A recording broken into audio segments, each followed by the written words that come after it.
Southern Italy holds a secret. A mountain town nobody planned to visit became a crossroads for pilgrims, skeptics, and the plain curious. They came for a quiet Capuchin friar whose prayer felt heavier than stone. They left whispering one name, Padre Pio. The road to San Giovanni Rotondo climbs in slow curves. Dust on sandals, bells far off, olive trees keeping their own counsel. At the top sits a simple friary where corridors smell of wood, wool, and candle smoke. Behind one door, a priest kneels as if the floor itself were fragile. He rises with a gentleness that startles people who expect spectacle. There is none. Only gravity, the kind that draws souls instead of planets. Stories begin the way rumors always begin. Someone tells a friend. A soldier home from war says a friar named his secret and left him lighter. A mother says her child, sick and stubborn to heal, suddenly improved after a prayer group wrote to this priest. A merchant reports a scent of flowers in a chapel where no flowers stood. One tale becomes 10. 10 become a crowd. Crowds become lines that wrap the church before sunrise. He doesn't seek it. He doesn't advertise. He does not walk like a celebrity, preach like a politician, or sell you a feeling. He offers the Mass as if time were folding around it. He hears confessions until his body protests, then keeps going. Some who enter the box come out shaken, relieved, forgiven, occasionally astonished that he spoke the words they were afraid to say. Others come out with the ache that follows incision and precedes healing. Whispers gather weight, reading of hearts, healings that doctors can't trace, a fragrance where no bloom grows, and then the line that makes even the faithful pause, reports that the friar has been seen in 2 places at once. Bilocation, they call it. The church replies the way a careful mother replies. Test, verify, proceed slowly. The man at the center replies more simply. Pray, obey, keep small. What draws the world is not noise but contrast. The age is loud. He is quiet. The age performs. He disappears. The age sells. He gives away everything that matters and keeps nothing that doesn't. People step onto the hill carrying panic, shame, grief, curiosity, and step down with a steadier center. Not everyone is healed. Not every question gets an answer. But many find something firmer than an explanation, direction. So the town learns a new rhythm. Dawn, lines for confession. Midday, Mass thick with silence. Evening, letters sorted for far countries, prayer groups answering from kitchens and hospitals. Somewhere in that plain routine, the legend grows without hurrying. Newspapers argue. Professors analyze. Skeptics predict collapse. The doors keep opening. If you listen closely, the hook is not thunder. It's a pulse. A life narrowed to 3 lanes. Pray, obey, repair. Somehow wide enough to carry the traffic of the world. That is why we climb the road today. Not to chase smoke, but to study a steady flame. His name is Padre Pio, and this is how a hidden life got this loud. He was Francesco Forgione, born in 1887 in Pietrelcina. Stone lanes, small fields, and a bell that told time better than clocks. Work was bread. Prayer was breath. His mother counted rosaries while pots simmered. His father chased wages overseas so the family could eat. The boy learned 2 crafts early: silence and stubborn hope. Church was his other house. Chipped paint, beeswax, a priest who knew every name. Francesco lingered after Mass the way some boys linger on football pitches. He studied a crucifix until the room seemed to narrow around it. People later said he sometimes stared like someone listening to a voice they could not hear. He said little about it. The habit of noticing began to form. At 15, he knocked on the Capuchin's door. Hair shorn. Homespun traded for a rough brown habit. A new name, Pio. The change looked simple. Inside it felt like fire. Novitiate life taught him the rule that would guide everything after. Obedience first. Rise in the dark. Chant the Psalms. Sweep the corridor. Study worn books that smelled like rain. If a brother needed help, you put your plan down and helped. His body was never easy to manage. Coughs came and went. Fevers flickered. Stomach pains bent him double. Doctors tried, guessed, and shrugged. Superiors transferred him, then reversed the order, then tried again. The papers say poor health. Pio called it a school. When he could not keep the full timetable, he kept vigil in his cell and offered the absence back to God. Do what you can, give what you cannot, that became his math. The interior life sharpened. Letters to his directors describe sudden consolations and long, dry tunnels. He asked before taking on penances. He obeyed when told to lessen them. He feared pride more than pain. In the chapel he prayed as if he were holding something fragile that must not be dropped. In the refectory he laughed easily and ate little. Brothers noticed he was gentle with others and fierce with himself. Ordination came in 1910, a small church, a weight of hands. He lifted the host with a focus that made witnesses forget to breathe. Then he went back to chores, stacking wood, answering the bell, patching a sleeve without fanfare. He believed holiness hides best in small places. The greatest work a priest could do: offer Mass carefully, hear confessions like a surgeon, love the poor without announcing it. The confessional found him early. Even as a young priest, he listened in a way that loosened knots. He didn't scold, he guided. He didn't generalize, he cut cleanly.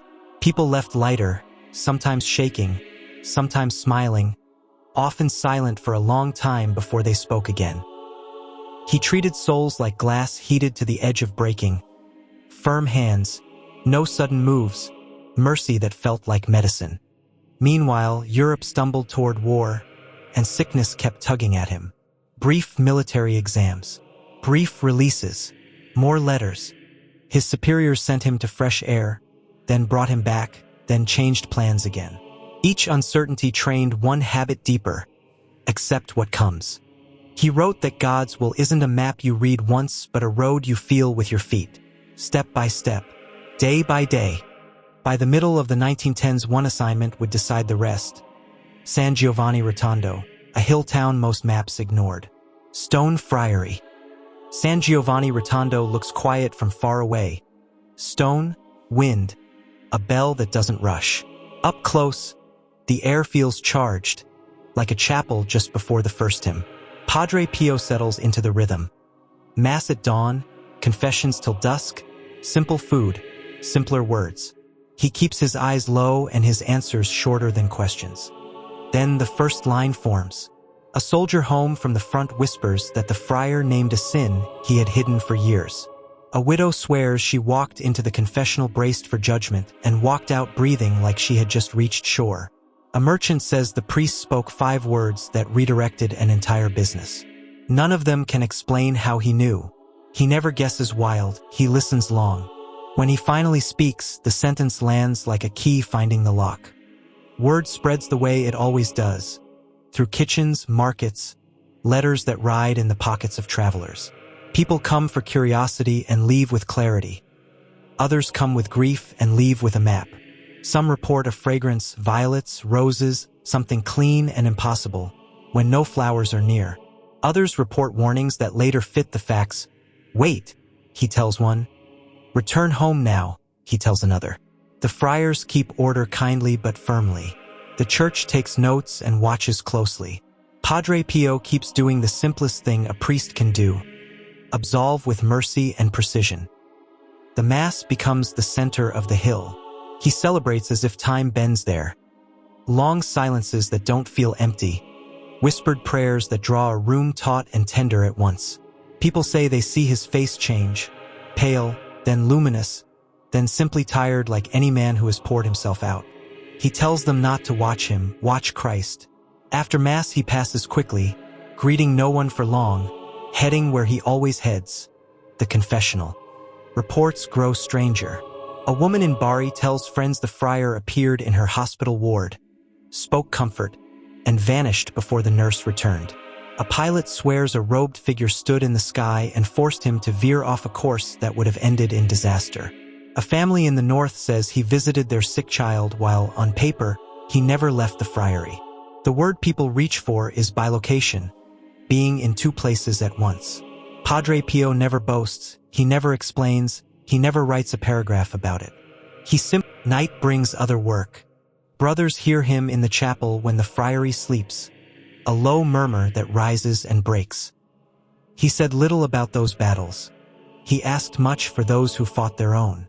When visitors asked for dramatic stories, he pointed back to the ordinary path. Daily rosary, steady mass, frequent confession, acts of charity you don't post about. If you want miracles, he implied, start by keeping the commandments you already know. Now the town changes tempo. The bakery opens earlier. The inn keeps an extra room ready. The postmaster sets aside sacks for letters addressed only to Padre Pio, Italy. Trains drop strangers at far stations. Carts bring them the rest of the way. Doctors begin to visit, not for endorsement, but because their patients insist on adding prayer to treatment. Some physicians leave unconvinced. Some leave unsettled. Some leave with questions they cannot fit into their notebooks. Through praise and pushback, one detail never changes. He obeys. When superiors tell him to limit public contact, he limits it. When asked to submit to examinations, he submits. When critics write, he doesn't reply. He has chosen a smaller weapon, the patient sacrament. You can argue with headlines. You can't argue with a forgiven conscience that sleeps for the first time in years. The turning point isn't a single miracle or a headline. It's the density of grace around a man who refuses to make himself the point. Lines grow not because he is loud, but because he is steady. Gifts, whatever you believe about them, point past him. And San Giovanni Rotondo, once a dot on the map, becomes a place where people relearn a simple rhythm. Come empty, tell the truth, begin again. Autumn 1918. The chapel is dim. The friary is quiet. A war limps toward its end. Padre Pio finishes prayer and feels a fire like light turned inward. When it fades, it leaves wounds, hands, feet, side. Echoes of a story older than the stones around him. He hides them first. Bandage, sleeve, silence. But silence cannot hold what bleeds. Brothers see stained cloth. Doctors are called. Questions multiply faster than answers. Are the wounds natural? Induced? Something no textbook can diagram? Examiners take notes. Some grow respectful. Some grow skeptical. All grow careful. The friar shrinks from attention. Take them away, he prays. They do not go. He refuses theatrics. No exhibitions. No tour. He covers the marks and returns to his post like a soldier sent back to the same trench. Mass becomes heavier. Confession becomes longer. People begin to speak of a fragrance, roses, violets, when the bandages are fresh. He waves it away. Grace is not perfume, he says softly. The church does what mothers do when rumors run hot. She tests. Permissions are narrowed. Times are limited. Certain visitors are turned away. Padre Pio bows his head and obeys. Some call the rules unfair. He calls them necessary. Authority protects both the priest and the people by insisting on the slow truth. Pain is not a headline to him. It is a school. When the wounds burn, he offers the burn for those who suffer more. When they dry, he lets the day be ordinary and says thank you. He never calls the marks a badge. He calls them a participation, a reminder that love knows the cost and pays it anyway. Visitors arrive in tides, devout, curious, doubtful, angry. He receives them the same way, with precision and mercy. If they want spectacle, he gives them a crucifix. If they want proof, he gives them prayer and the patience of time. If they want a sign, he points to the altar. He does not debate in hallways. He listens in the box. He blesses at the rail. He returns to his cell and keeps watch for those who cannot. Whispers swell into storms. Newspapers print, some with awe, some with acid. Polemics fly between desks that have never smelled candle smoke. The friar answers none of it. He keeps the rules his superiors lay down, even when the rules hurt. Obedience, for him, is not surrender to men. It is surrender to God through men. There are days when the wounds close as if a curtain fell. There are nights when they open again as if the play resumed. He tells a friend that God's gifts are not possessions, and that a servant does not count what does not belong to him. He is not the author of graces. At best, he is the envelope. and the people keep coming. Not because they want to see blood, but because they want to see hope last. They bring broken bodies and complicated consciences. They leave with bandages and absolution, sometimes healed, sometimes still hurting, always reoriented. The point is never the mark. The point is the mercy that moves through it. So the hill town learns a paradox. A man who wanted to be hidden cannot disappear. A life that avoided spectacle sparks the world's attention. A church that walks slowly keeps both feet on the ground while others sprint. In that tension, Padre Pio keeps the same 3 lanes. Pray, obey, repair. Medium, he does not chase rumors. He outlives them. This is the part people whisper. The part that makes late-night conversations tilt from doubt to wonder and back again. Around Padre Pio swirl reports of gifts that don't fit our neat drawers. Reading of hearts, healings, a sudden fragrance where no flowers are, quiet warnings that prove wise, and, most startling, accounts of bilocation. 1 man in 2 places. The church treats these like a careful doctor treats a rare symptom. Observe, test, don't rush. We'll do the same. Reading of hearts. In the box, he listens until the room itself feels honest. Then he names what the penitent won't say. A hidden affair. A theft rationalized. A wound misnamed as temper. The words are exact, never theatrical. People come out with eyes wide. Sometimes angry, often relieved, always lighter. He calls it not a power, but a mercy. God showing a priest where to stitch. If you want that light, he tells them, tell the full truth, don't polish it, and be ready to begin again. Healings. A child whose fever would not break. Breaks it after a prayer group writes to him. A soldier with shrapnel pain quiets enough to sleep for the first time in months. A woman marked for surgery returns to find the tumor smaller or gone. Doctors disagree and the records are mixed. Some cures stand up to scrutiny, some do not. Some are ordinary recoveries that arrive right after extraordinary prayers. He refuses to sign his name across them. Thank God, he says, and do what the doctor says. Many are not healed. He kneels with them anyway because love is not a scoreboard. Warnings and prophecy. A businessman asks for a blessing. The friar murmurs, not this deal. The man signs anyway and loses what he thought he could not. A young woman asks about a match. He tells her quietly, this road ends in tears. She waits. The storm arrives. She thanks him later. Let her survive where he circled a date, or told a pilgrim to return home now, or urged a priest to be ready for a transfer that came unannounced. He never prints predictions, he pastors. The fragrance, violets, roses, sometimes almonds, sometimes simply clean air in a sick room. People report it at odd hours, during Mass, after confession, outside on windless days, inside a train carriage. Others standing nearby smell nothing. He laughs it off. Perfume doesn't forgive sins, he says. The scent becomes a sign for some, a puzzle for others, and a footnote for him.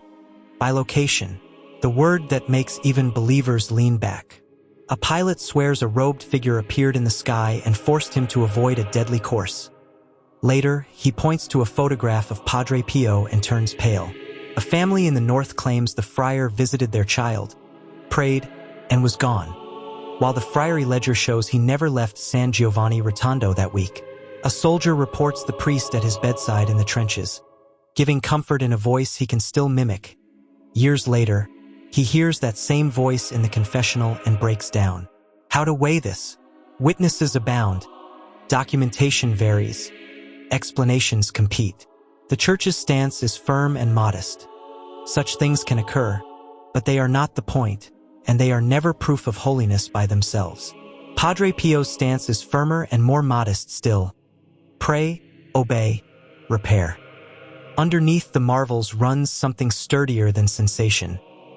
His sacramental life. The Mass is where gravity lives. The confessional is where exactness and mercy meet. The rosary is the rope he hands to climbers who feel their fingers slipping. He teaches people to distrust their curiosity and feed their conscience. If they chase signs, he sends them back to the altar. If they chase comfort, he sends them to the poor. When journalists ask for statements, he gives them silence or short sentences. When friends push for publicity, he answers with obedience. When accusations come, and they do, he surrenders his schedule to superiors and accepts restriction without bitterness. If a gift is real, he believes it survives scrutiny. If it isn't, scrutiny is mercy in disguise. There's a pattern to every credible account. First, the hidden prayer. Nights in the chapel, a slow rosary, a mass that leaves him wrung out and peaceful. Then, the encounter. A penitent, a hospital bed, a letter opened in a kitchen. Finally, the reorientation. A life resumed, but straighter. A family steadier. A conscience clean enough to sleep. The marvel is not the flash. It's the change that lasts. And the man at the center keeps stepping out of the frame so God stays in it. So what do we do with all this? We keep our balance. Believe carefully. Celebrate humbly. Test what can be tested. And never confuse phenomena with fidelity. Padre Pio himself drew that line every day, refusing to turn gifts into headlines, and insisting that grace is measured not in goosebumps but in conversion. Fame is friction. The more people climb the hill, the more papers rustle in distant offices. Investigations begin, medical, canonical, skeptical. Letters are requested, diaries reviewed, witnesses interviewed, rumors stacked like kindling, waiting for a spark. Padre Pio answers none of it with headlines. He answers with the oldest shield in the church: obedience. Doctors arrive with clipboards and cool hands. Some see mystery. Some see suggestion. Some see exactly what they came to see. Bandages are unwrapped. Temperatures taken. Notes filled with words that sound confident and feel provisional. He does not argue. He offers his hands, then offers silence. Church authorities move more slowly and more seriously. Permissions narrow. Schedules change. At times he is told to limit public contact. At times he is told to stop hearing confessions. At times he is told to celebrate Mass away from crowds. He bows his head and complies. To outsiders it looks like defeat. Inside the friary it looks like trust. A soldier waiting on orders he doesn't need to like to fully obey. Friends are angry on his behalf. Fight, they urge. Explain yourself. He refuses both weapons. The church is our mother, he says quietly. If she asks for patience, we give patience. If she asks for hiddenness, we hide. His spiritual children learn a hard lesson. Zeal without obedience burns the wrong things. He will not let their love for him become disobedience to her. Storms gather. Newspapers print accusations beside miracles, doubt beside devotion, as if the truth were a horse race you can call at noon. Letters are quoted without context. Motives are assigned by people who have never smelled candle smoke. The friar keeps the same 3 lanes: pray, obey, repair. He does not answer every charge. He answers every soul that kneels in front of him when permission allows it. Restrictions bite. Imagine a priest built for the confessional being told to step away. Imagine a heart that lives for the altar being told to serve more quietly. The ache is real. The compliance is total. He uses the extra hours to write short notes of encouragement, to hold a longer rosary, to take on penances he would never recommend to anyone else. Grace does not shrink when public ministry shrinks. It deepens. The man is being trained for weight he cannot see yet. Accusations change shape with the season. One month it's credulity that he fools the pious. Another month it's cunning that he fools the experts. He neither defends nor despises himself. He lays his reputation on the altar like bread and lets God sort the flowers. When a visitor tries to bait him into outrage, he smiles a little and says, "My only answer is the Massachusetts."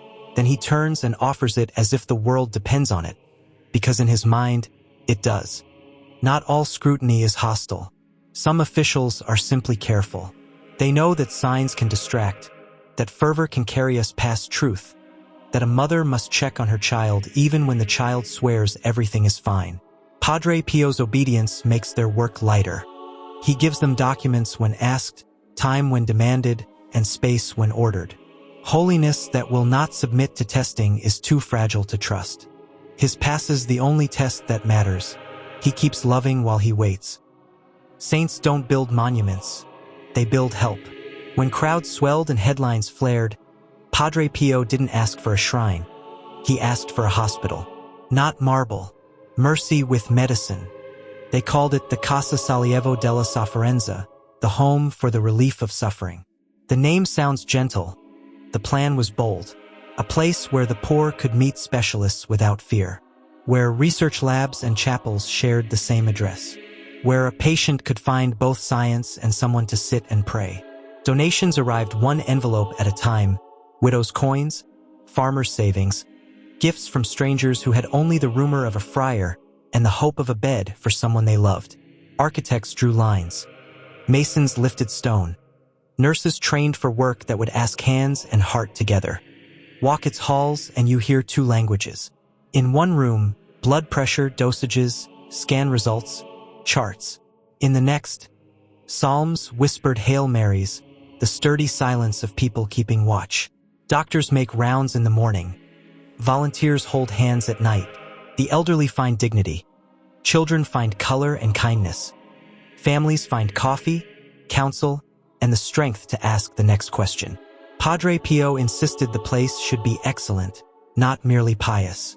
Compassion without competence, he said, risks harm. Competence without compassion leaves the soul shivering. He also planted something lighter to carry than a hospital. Prayer groups. Not clubs. Not crusades. Small circles of fidelity that meet in parishes and living rooms. Mass when possible, scripture in hand. Rosary between fingers, charity organized quietly. A neighbor's medicine paid for without fanfare. A family's fridge filled before anyone posts about it. A sick friend's name placed on the altar again. Those circles spread farther than headlines across Italy first, then into other countries until the map looked like the night sky, dotted with small lights that stayed. The years thinned him. Confession still filled the day. Illness still threaded the night. Toward the end, the marks that had startled the world faded like twilight. He took that quiet the way he took the pain, without drama, as something borrowed and returned. In 1968, the friar who had kept so many vigils stepped through his last. Jesus and Mary on his lips, peace on his face, the rosary still warm in his hands. The line did not end at his grave. It turned into pilgrimage. San Giovanni Rotondo became a longer name for hope. The hospital kept growing. Research advanced. The poor still found doors open. Prayer groups kept meeting and multiplying. And years later, the church, slow as always, careful as a mother, canonized him, not for phenomena but for fidelity. A priest who offered mass as if the world depended on it and heard confessions as if each soul were an emergency worth the night. Why does this matter to us? Because fires burn out if they only look inward. Padre Pio turned prayer outward, into rooms with 4 poles, into kitchens with unpaid bills, into parishes with drifted hearts. He built a place where suffering meets competence, and a network where loneliness meets company. Holiness didn't retreat from the world. It entered it, with sleeves rolled and rules kept. By now, the hill town no longer looks like a rumor. It looks like infrastructure for compassion that outlives news cycles, and that, more than any fragrance or headline, is the measure of a grace that was never for display. The work remains because it was never built on a personality. It was built on a person, and he does not fade. Night in the friary is never truly silent. A floorboard settles. A rosary clicks like rain. Somewhere a nurse in the Casa Sollievo adjusts a blanket. Somewhere a prayer group whispers names into the dark. This is the echo Padre Pio left behind. Not noise, but continuity. A way of living that does not flare and fade. He taught 3 steps with a lifetime of proof. Pray, obey, repair. Pray, because grace is oxygen and you can't hold your breath forever. Obey, because love wears a shape and that shape is fidelity. Repair, because holiness that never mends anything isn't holy yet. You want a headline miracle. He hands you the Massachusetts, you ask for a secret. He points to confession and says, tell the whole truth. You want a sign in the sky. He nods toward the poor and says, there. You ask how to keep going when the world is loud. He smiles the way a tired man smiles at sunrise and says, "Again." Bilocation, people whisper, as if being in two places at once proves more than love does. Listen closely to the deeper lesson. You may never appear in two rooms, but you can make one room feel like two mercies met there, your hands and God's. Bring prayer into a ward and watch it stand beside science. Bring patience into a kitchen and watch it stand beside bills. Be the presence that multiplies presence. Here is a practice the cameras miss. When you wake, consecrate the first minute. Jesus, I'm yours. When you sin, confess quickly. Don't let shame turn into mold. When someone hurts you, forgive intentionally. And if your heart won't follow, pray until it does. When fear rushes you, slow your body down and pray the next bead, not the next 1,000. When you want to preach online, go offline and help the nearest person instead. Then return and speak without bitterness. Try this for 7 days. Day 1, one honest confession. Book today, not soon. Day 2, a mass you attend like he did. No phone, full focus, gratitude at the end. Day 3, buy someone's medicine or groceries anonymously. Day 4, 1 hour of adoration or quiet scripture with your phone in another room. Day 5, call the person you've postponed forgiving and start the repair. Day 6, start a 2-person prayer group. Just begin. Day 7, rest without guilt. Let God be God for a whole afternoon. Then repeat the week until it feels like breathing. You wanted a story. You received a pattern. He is gone. The work remains. The hospital lights glow like steady constellations. The prayer groups hum like bees in summer. The confessional doors swing, and a priest somewhere remembers how Padre Pio listened and tries to listen the same way. The scent of roses may visit you. It may not. But the fragrance of a clean conscience will. When the last light in your house clicks off and the room goes simple, do this. Place your day in God's hands. Name the repairs you will make tomorrow and the obediences you will keep. Then sleep the way forgiven people sleep, like a harbor after storm. If you wake in the night and fear searches for you, let it find you already praying. 1 Our Father, 1 Hail Mary, 1 glory that does not belong to you. Padre Pio never asked to be in 2 places at once. He asked to be fully present to the one place God put him. Do that and watch love do the multiplying. Do that, and you will learn the quiet thunder that drew the world up a mountain road. Do that, and you will find what every pilgrim found when they stepped down from San Giovanni Rotondo with softer eyes and steadier hands. God is here, and now you are too.